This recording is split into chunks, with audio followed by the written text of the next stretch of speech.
first of all we will take a one short revision for chapter 7. After that we will try to discuss the doubts related to this chapter. So chapter 7 is what? Coordinate geometry.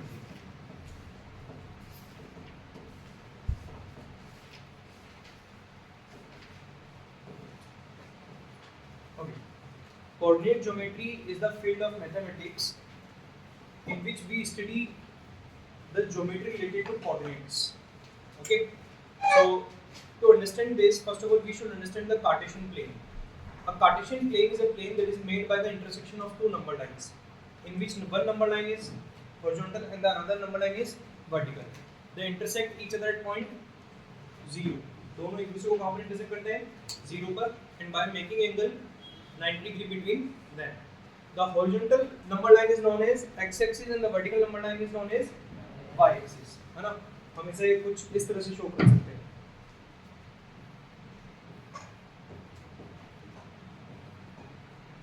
So it is positive x-axis, it is negative x-axis, it is positive y-axis, and it is negative y-axis, right?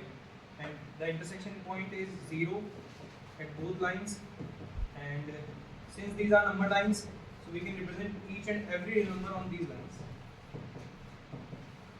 such like a Cartesian plane is formed. On this plane, there are infinitely many points, where each point is represented by an ordered pair of coordinates. Ordered pair of coordinates मतलब दो coordinates का combination होगा और वो भी ordered way में होगा. So what does it mean कि ordered way? So point can be written as x coordinate, comma y coordinate. Always first coordinate will be x coordinate, है ना? Ordered बोल रहा हूँ मतलब कभी ये sequence change नहीं हो सकता. हर point के रिप्रेजेंटेशन में पहला कोऑर्डिनेट x का ही माना जाएगा और सेकंड कोऑर्डिनेट y का ही माना जाएगा, जिसमें x कोऑर्डिनेट का दूसरा नाम होता है एब्सिसा एंड y कोऑर्डिनेट का दूसरा नाम होता है ordinate. Okay, so each and every point will have two coordinates in order pair, right? The point is named by capital letters. जितने भी पॉइंट होते हैं उन्हें किस में रिप्रेजेंट कर सकते हैं? कैपिटल लेटर में रिप्रेजेंट कर सकते हैं. That's why the intersection point of these two number lines is represented by capital O. ठीक है, और इसका एक नाम भी है specifically, that is known as origin. origin बोलते हैं इसको. इसके कोऑर्डिनेट जो होते हैं वो क्या होते हैं? 0, 0. So in the previous years you already know that कि how to gain the coordinates of a point. किस तरह से किसी भी पॉइंट का कोऑर्डिनेट आप गेन कर सकते हो या किसी भी पॉइंट को आप इस नंबर लाइन इस कार्टेशियन प्लेन पर प्लॉट कर सकते हो. ये दोनों चीजें आपने 9th क्लास में बहुत अच्छे से सीखी है. किसी को दिक्कत है इस बात पर? पॉइंट की प्लॉटिंग आती है सभी को, और किसी पॉइंट के कोऑर्डिनेट्स अगर जानने हो तो वो भी आप इजीली फेच कर सकते हो. ये मान सकता हूं मैं, ठीक है. So now the another point related to this Cartesian plane, there are 4 coordinates, ठीक है, named as first, second, third and fourth. Okay, हर एक कोऑर्डिनेट में इनफिनिटली मेनी पॉइंट्स हैं, लेकिन फर्स्ट कोऑर्डिनेट में जितने भी पॉइंट्स आएंगे उन सभी पॉइंट्स का दोनों कोऑर्डिनेट क्या होगा? पॉजिटिव होगा. Okay, इसका रीजन क्या है? Because this coordinate is made by the positive x-axis and positive y-axis. Second coordinate में जितने भी points होंगे उनमें x coordinate होगा नेगेटिव और y coordinate होगा पॉजिटिव. थर्ड coordinate में x coordinate होगा नेगेटिव, y coordinate भी नेगेटिव, और फोर्थ coordinate में x coordinate पॉजिटिव और y coordinate negative. Reasons clear है? ठीक है. तो बिना आप किसी भी पॉइंट को प्लॉट किए भी किसी भी पॉइंट का कोऑर्डिनेट फाइंड आउट कर सकते हो इस बात से. लेकिन वो पॉइंट जो किसी भी कोऑर्डिनेट में एग्जिस्ट नहीं करते, ऐसे भी पॉइंट्स होते हैं, यानी कि वो कहाँ एग्जिस्ट करेंगे? एक्सिस पर एग्जिस्ट करेंगे. जैसे अगर हम बात करें 3,0 की, तो 3,0 को आप किसी भी पर्टिकुलर कोऑर्डिनेट में नहीं बता सकते. ना इसे आप फर्स्ट कोऑर्डिनेट में कह सकते हो, ना इसे आप फोर्थ कोऑर्डिनेट में कह सकते हो. आप इसको कहाँ लोकेट बताओगे? On positive x axis. ठीक है, तो ऐसे पॉइंट जिनमें एक भी कोऑर्डिनेट 0 होता है, कम से कम एक कोऑर्डिनेट 0 होता है, ऐसे कोऑर्डिनेट्स कभी भी किसी कोऑर्डिनेट में एग्जिस्ट नहीं करते. वो अगर करते हैं तो एक्सिस पर ही एग्जिस्ट करते हैं. Is it clear to all? Okay, after that x axis पर जितने भी पॉइंट्स होते हैं उनका वाई कोऑर्डिनेट हमेशा कितना होता है? 0. इसलिए एक्स एक्सिस पर कभी भी कोई पॉइंट एज्यूम करना होगा तो हम क्या एज्यूम करेंगे? x, 0. It is the general form of a point on the x axis. y axis पर कोई भी पॉइंट होता है उसका x कोऑर्डिनेट कितना होता है 0, इसलिए general form of a point on the y axis will be taken as 0, 1. Is it clear to all? कोई डाउट इस बात पर? नहीं. ये सब इंफॉर्मेशन आपने लास्ट ईयर समझी हुई है, जिसका रिवीजन हमने इस साल भी किया था ताकि हम और अच्छे से चीज़ों को समझ सकें. अगर मेन टॉपिक की बात करें तो सबसे पहला मेन टॉपिक है distance of a point from axis. किसी भी पॉइंट की किसी भी एक्सिस से डिस्टेंस की बात करते हैं. तो if there is a point a, b and we want to know that what is the distance of this point from x axis, then it will be equal to absolute value of y coordinate. ये किसके equal होगा? absolute value of y coordinate के equal होगा. For example अगर मैं कहूँ कि -2, 3 की x एक्सिस से डिस्टेंस कितनी होगी, तो आप आंसर करोगे 3 यूनिट. ठीक है. लेकिन इसी पॉइंट की y एक्सिस से डिस्टेंस कितनी होगी, तो आंसर आएगा 2 unit, not -2 unit, it is 2 unit. Absolute value जिसको बोलते हैं. Is it clear to all? So किसी भी पॉइंट की x एक्सिस से distance is equals to absolute value of y coordinate, किसी भी पॉइंट की y एक्सिस से distance is equals to absolute value of x coordinate of that. ये बहुत छोटी सी बात लेकिन बहुत इंपॉर्टेंट बात जो आपके लिए MCQ, fill in the blanks या 1 मार्क्स वाले टाइप ऑफ क्वेश्चन में आ सकती है. इसके बाद नेक्स्ट पॉइंट आता है distance between two points. So if you want to calculate the distance between two points on coordinate plane, then there is a formula which is known as distance formula. The distance formula says that distance between these 2 points is equals to square root of x2 minus x1 whole square plus y2 minus y1 whole square. Okay, the distance between x1 comma y1 and x2 comma y2. अगर हमें इन दो points के बीच में distance निकालनी है तो there is a formula. एक simple सा फॉर्मूला है, distance is equals to square root of x2 minus x1 square plus y2 minus y1 square. यहाँ हमें x1, y1, x2 और y2 चारों की वैल्यू विद साइन पुट करनी होती है. ठीक है. ये माइनस जो है ये फॉर्मूला के पार्ट है, ये फॉर्मूला के अकॉर्डिंग रहते हैं, लेकिन अगर y1 और x1 की वजह से ये प्लस में चेंज हो जाए तो हो जाए, कोई इशू नहीं है उसमें, है ना. तो ये फॉर्मूला आपको याद होना चाहिए अगर आपको डिस्टेंस बिटवीन टू पॉइंट्स निकालना है. तो मेरे हिसाब से आप डिस्टेंस फॉर्मूला को दो पॉइंट्स के बीच डिस्टेंस निकालने के लिए बहुत इजीली यूज कर सकते हो, उसमें आई थिंक आपको डाउट नहीं होगा, है ना. लेकिन डिस्टेंस फॉर्मूला के और कहाँ यूज है इस पर बात करते हैं. तो सबसे पहला और सबसे इंपॉर्टेंट एप्लीकेशन आता है कोलिनियरिटी ऑफ 3 पॉइंट्स. अगर कभी भी हमें 3 पॉइंट्स को कोलिनियर बताना हो, कोलिनियर पॉइंट्स क्या होते हैं? When 3 or more points exist on the same line, then those points are called collinear points. Co means common और linear मतलब having line. ऐसे पॉइंट जिनकी लाइन सेम ही होती है, कॉमन लाइन होती है, उन्हें हम क्या कहते हैं? collinear points कहते हैं. So if we have to prove or check that 3 points are collinear or not, then we have to use the distance formula. कैसे यूज करते हैं? तो let's suppose कि we have 3 points given, that is what A, B and C. By using these 3 points, we have to find 3 distances AB, BC, and CB. How? By using the distance formula. Distance formula से तीनों distance calculate करेंगे, है ना. तीनों distance calculate करने के बाद में we will observe that कि सबसे बड़ी distance कौन सी है इन तीनों में से, और बाकी दोनों छोटी distances का सम कितना आ रहा है. अगर largest distance बाकी दोनों छोटी distances के सम के इक्वल है तो हम कहेंगे points are collinear. एंड अगर ऐसा नहीं है, ऐसा नहीं का मतलब largest distance is not equal to the sum of another 2 distances, then we will say that points are not collinear. जब points collinear होते हैं तो उन तीनों को join करके triangle नहीं बनता, और जब points collinear नहीं होते हैं तो उन तीनों को join करने से triangle definitely बनेगा. ये बात आपको समझ लेनी चाहिए. Is it clear? है ना. तो अगर क्वेश्चन आपसे बोल दे कि prove that these 3 points are collinear, इसको पूछने का एक और तरीका है, prove that a triangle can't be made by joining these 3 points.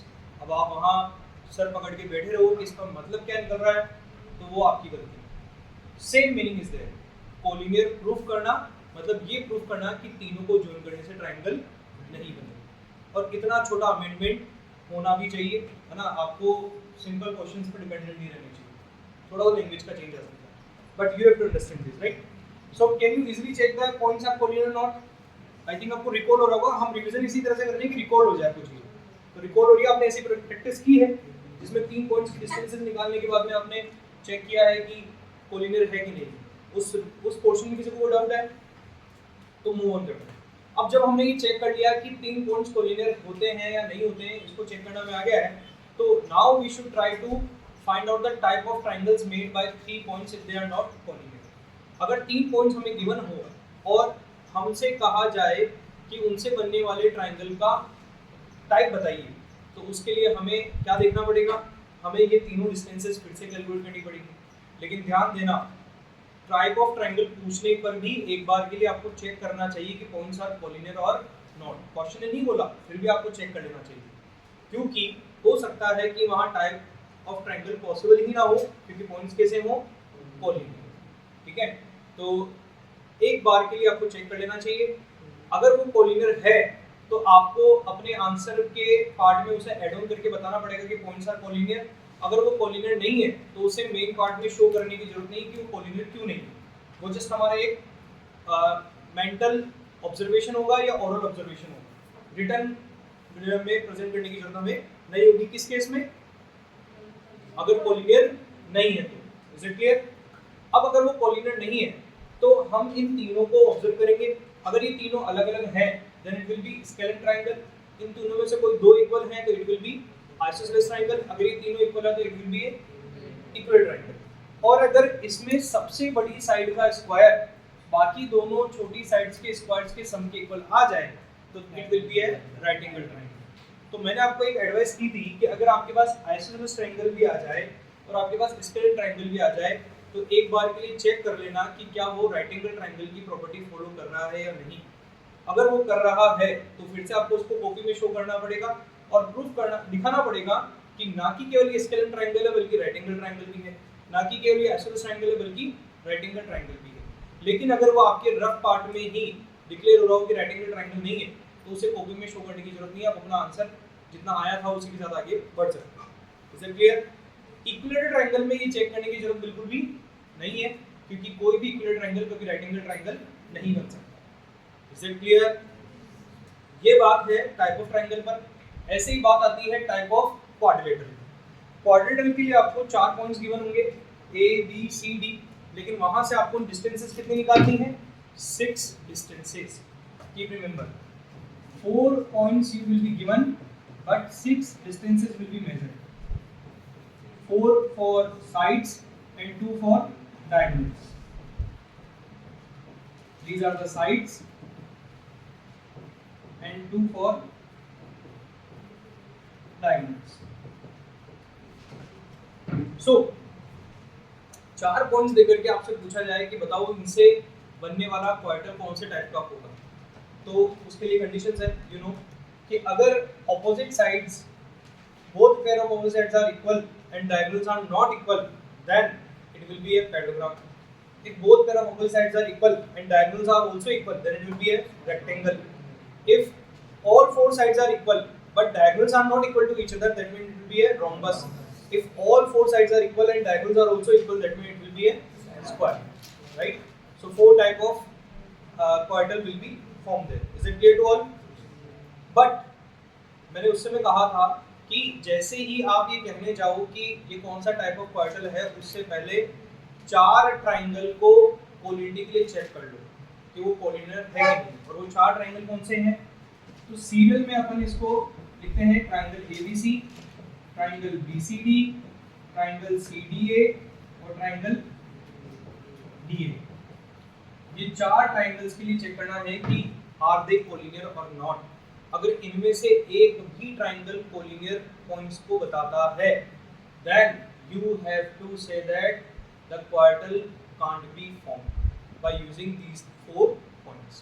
इन चारों पॉइंट्स को ज्वाइन करने से क्वाड्रिलेटरल नहीं बनेगा। और इसका एक बहुत सटीक एग्जांपल आपके बुक की एक्सरसाइज क्वेश्चन में भी है। Is it clear to all? तो भूलना नहीं कि आपको ये चारों चीजों को चेक करना ही पड़ेगा। Is it clear to all?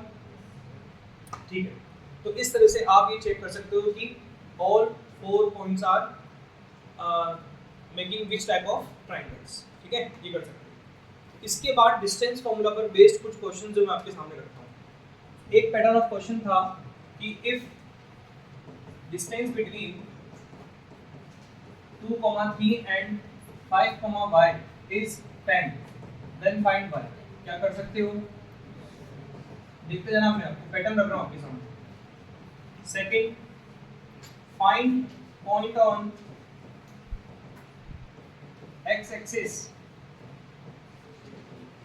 which has distance 5 unit from -3, 2. Find point on y axis which has distance 7 unit from 5, 7. Find a point on x axis which is equidistant from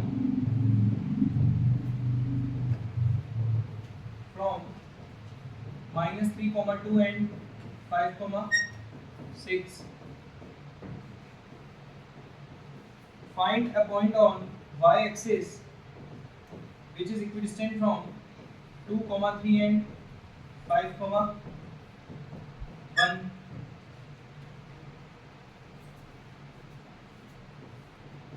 If 3, y is equidistant from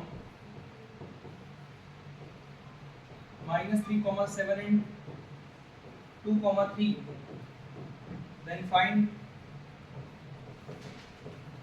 y. If x, -7 is equidistant from 2, -3 and 5, 2, then find x. And the last, find a relation between x and y if x, y is equidistant from 3, 5 and 2, these are all another type of questions based on distance formula. जितने भी हैं other type के जो मैंने अभी explain किए उसके बाद में, ये वो 8 सैंपल ले लो, आपकी 8 सैंपल क्वेश्चन, इसमें सारे आ गए, आप चेक कर सकते हो आपकी बुक में। मुझे नहीं लगता कि इससे बाहर कोई क्वेश्चन है, ठीक है, डिस्टेंस फॉर्मूला पर बेस्ड बात। तो ये देख लो एक बार, और अगर किसी में कुछ अटक रहा हो, दिमाग में खटक रहा हो कि ये कैसे करेंगे, ऐसा लग रहा हो तो हिंट ले सकते हो।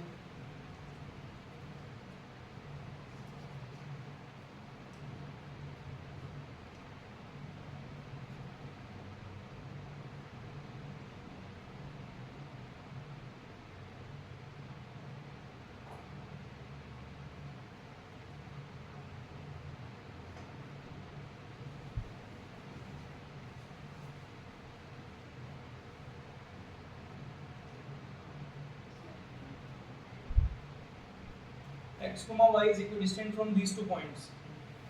x, y को अगर a मान ले, 3, 5 को b मान ले और 2, 1 को c मान ले, तो क्वेश्चन के अकॉर्डिंग कौन कौन से डिस्टेंसेस इक्वल हुई? तो a, b और ac को इक्वल रख करके उनके लिए डिस्टेंस फॉर्मूला अप्लाई करेंगे, दोनों स्क्वायर रूट में आएंगे, दोनों तरफ स्क्वायर करेंगे, दोनों तरफ स्क्वायर करने के बाद में हम आइडेंटिटीज अप्लाई करेंगे, a + b का होल स्क्वायर और a - b का होल स्क्वायर। उससे आपके पास में सिंपलीफाई होके x और y में एक इक्वेशन आ जाएगी, that is the relation between x and y।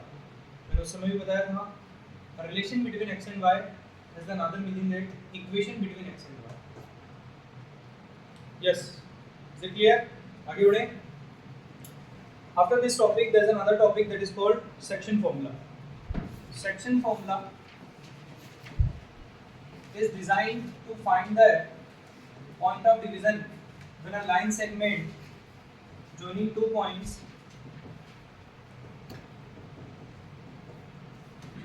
is divided in some specific ratio. So the point point which divide the line segment is known as point of division. The end points are here and this ratio is known as ratio of division. So generally इस फॉर्मूले का use हम point of division को find out करने के लिए करते हैं.